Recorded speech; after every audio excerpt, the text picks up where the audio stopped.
Hey out there, YouTube land, it's Kuda Slayer once again. After my last video I did here about the television taking out the broadband connection of an entire village in the UK, someone had asked me to tell them about some of the horror stories I had working for as a network technician for a certain telecommunications company. Again, his name rhymes with hell. Um, and it's kind of really hard to pick a particular one, especially when you worked for quite a while. And even the definition of worse is, that can just vary from day to day, or even just pure subject matter what was involved. Um, Kind of one of the things, it's kind of hard for me to even pick one because even the most angriest quote unquote Karen I could ever have to deal with. Um, at some point, after a while, even you kind of have to sympathize with them because it's unfortunate the way the company had their support services all set up. It kind of took a while to actually get to anyone who could really do anything if there was a problem, and pretty much by the time they got to me, they were spoken to about usually 2 to 3 different people, and by that point they want blood. So you know, after so many transfers and everything, you get they come to me and stupid young naive me, I'm working this high tech job. I'm here to make the world a better place. I am part of the future technology. No, I'm a spirit catcher, and pretty much I'm to be the first neck that one who's pretty much worked up by then. I'll be the first neck they go for. So glamour of the job. But you know, there's kind of there's kind of this simple kind of this simple low key customers who are pretty bad. Like I remember this one old woman I had to work with, and unfortunately, she made it so much difficult because every other line she ever said was, "My bowels are backed up." You know, I'm sorry, I cannot move that fast. My bowels are backed up. Oh, well, I don't know about going over settings on the computer. My bowels are backed up. And that was the only thing she said. And to even prove that this was a rare occurrence, um, unfortunately, I had to call her back at a later time, and because it's the work schedule, I couldn't make the call in a timely manner, so I had a coworker call for me as a favor, and he told me about how she just went on and on and on about her bowels this, bowels that. I don't know. He really had a problem with DSL and he had to call router. So you have terrible customers like that. Um, See, another difficult customer was a woman who is when I was working on a late shift, and she calls in, and after looking over the situation and everything, I can understand why she was upset. And frankly, got to the point I was pretty upset about how the whole situation was handled. But it turned out that she, whoever wrote the ticket out for her when she reported the trouble didn't really put her contact number in the proper place, and whoever worked the ticket for me, um, this was sloppy and didn't look for it. So there was no spear I had to take. Um, but really, the worst customer I can think of was kind of perhaps one of the strangest issues I had to work with other agencies to get resolved for a couple of customers. See, what had happened was, you know, the other day, naive me, I was thinking, promoting the future here with this technology.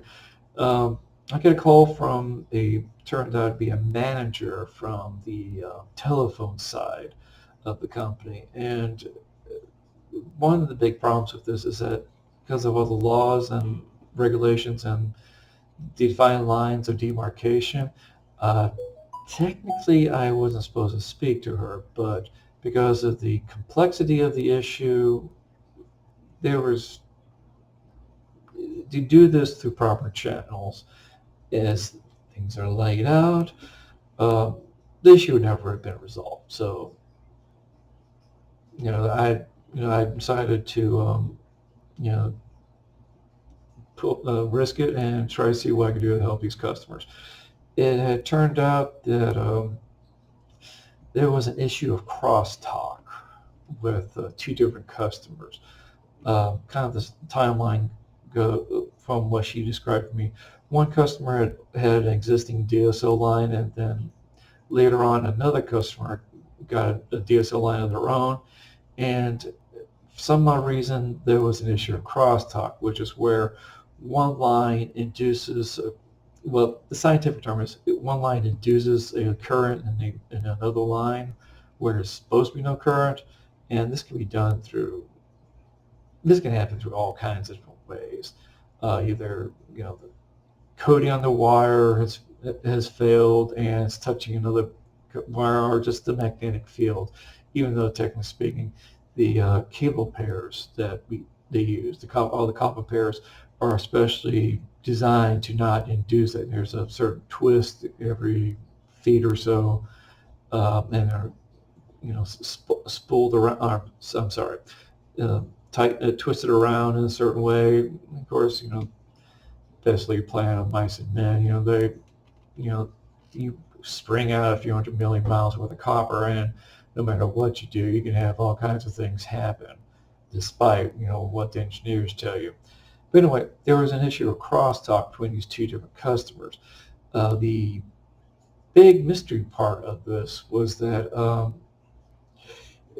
normally crosstalk, I think I mentioned this in the other video, but normally crosstalk, what happens is got the central station here, and then from here you have the wire, and along the wire you have all the different houses and customers and such along that particular wire.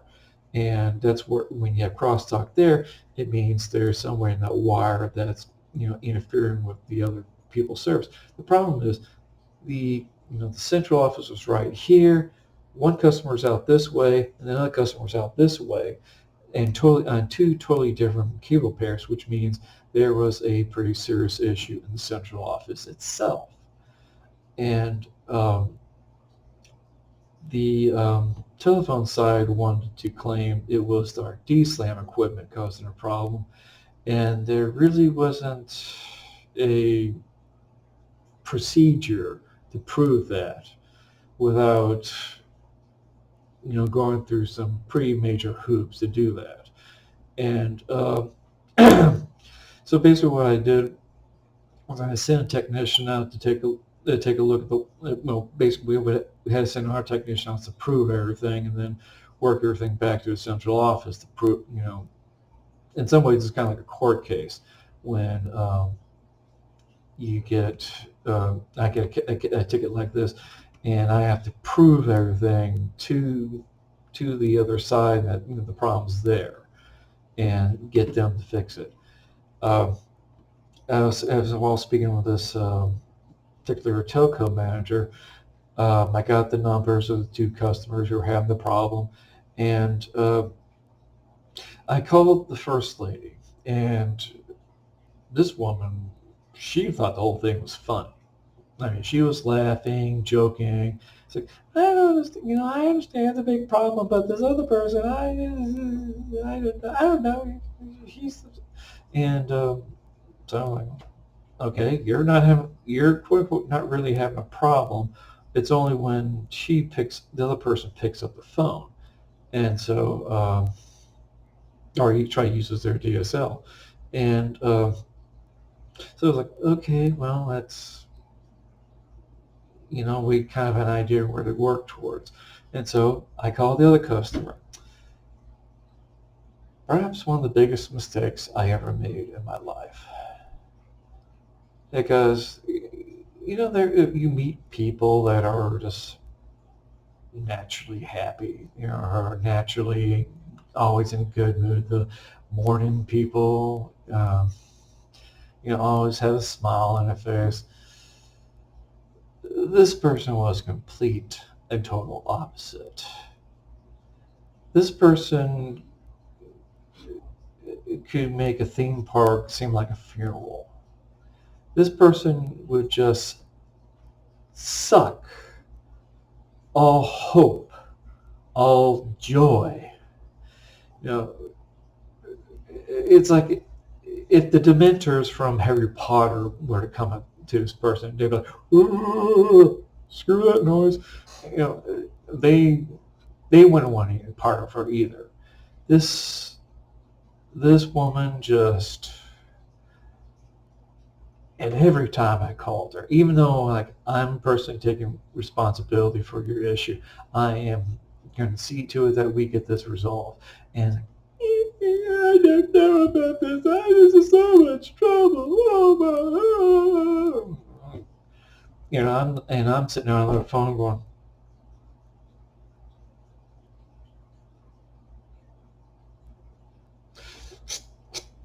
you know, I'm just calling this person every time I need to speak to her was it took quite a few minutes to even work up the courage. Um, so, um, I get a technician out to take a look at everything from, the plant or the physical facilities aspect, how, we are using to deliver the service. And we proved that what we already knew, that the problem wasn't on the customer's end. It really wasn't in the field. It definitely was towards the telco side. And so, I refer the issue to have it looked at in the central office on their side, and even got the telco manager I was speaking with or working with to push it through, and we managed to get it taken off. It turned out there was some really old wiring and some bad tie pairs in the central office, and we proved it was not occurring in the DSLAM that all the customer services were getting it from, and that's and that was really kind of pushing right there because they really were insisting we wanted to replace our DSLAM card in DSLAM, but unfortunately, the DSLAM card is like $10,000 piece of equipment that in the past I really had to really kind of prove without a shadow of a doubt to get something like that replaced. And but anyway, we figured out it's not the DSLAM. We get telco to fix all their damn problems, and everything is work. Like we could, the first lady is having no issues whatsoever, and so now she's picking up her phone. She's not hearing any of the crosstalk. So now I have to steel myself up and speak to this other woman, the emotional black hole, as it will. So I call her and get to the phone. She starts in what's pretty much became her routine.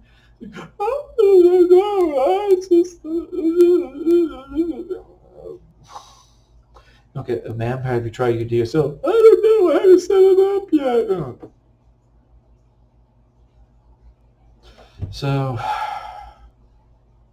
at that point, I try to pull a couple of strings, gets a technician out that day to take a look at it and see what the heck's going on.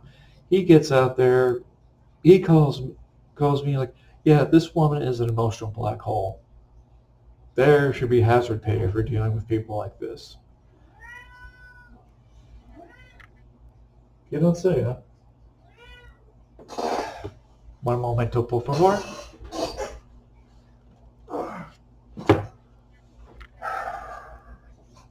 Everybody has to be involved. Anyway, the field tech I sent out there to take a look at her setup and everything calls me back and pretty much confirms what I've suspected, that this person is an emotional black hole. And he kind of takes a look at it and is like, her computer barely supports internet, functionality whatsoever.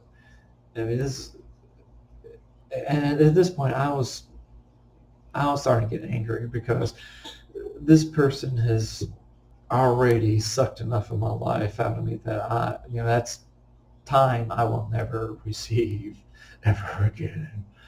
And um, she, and the sad part is, I knew exactly where this woman was because this customer was in the same city as I lived in, and I was to the point, I was like, look, I'm getting off in 15 minutes. I'll run by the house. She'll have my computer. I just I just want to see if there's any possibility I can get this person maybe have a moment of joy. Maybe, no longer suck the life out of the world around her. Just maybe see that, we went out of our way to fix this problem. This horrible X-Files type issue that, you know, we may only deal with, once, not even maybe every second, a third blue moon, but not like, those, you know. Anyway, he manages to finally get it running, and I'm pretty sure he had the truck outside with the key and ignition still idling, just so he can get out of there real quick. And you know, he proved that everything was working. Picked up the phone. There was no crosstalk. There was no other little problems. Everything was peachy hunky dory. And I gave the technician a couple of minutes to get out before I called to confirm everything with her. And she still refused to express any joy or satisfaction or anything. It's just like, I don't know if I can keep this. This has been all kinds of problems. This thing is preventing me from calling my kids. I'm not even supposed to have a DSL line in this building. I don't know. So, well, unfortunately, that's the joys of customer service altogether. That's kind of the glamour of the job, as it were. You try to do everything you can for, and there's just some people who are out there just have no ability, from what I've seen, to enjoy or even be able to express anything. I mean, this person literally for the full several days I had to deal with her, she was just an absolute emotional black hole. So, um, but that's perhaps going to be the worst customers I ever dealt with, and so, and you kind of wonder why all this happened here. Anyway, hopefully you enjoyed my story much more than I enjoyed having to live through it, and maybe you'll understand, you know, have a little bit of appreciation for what other people go through when they try to provide you service. So, anyway, this is Kuda Slayer. I'm signing off, and catch you again sometime later. Bye.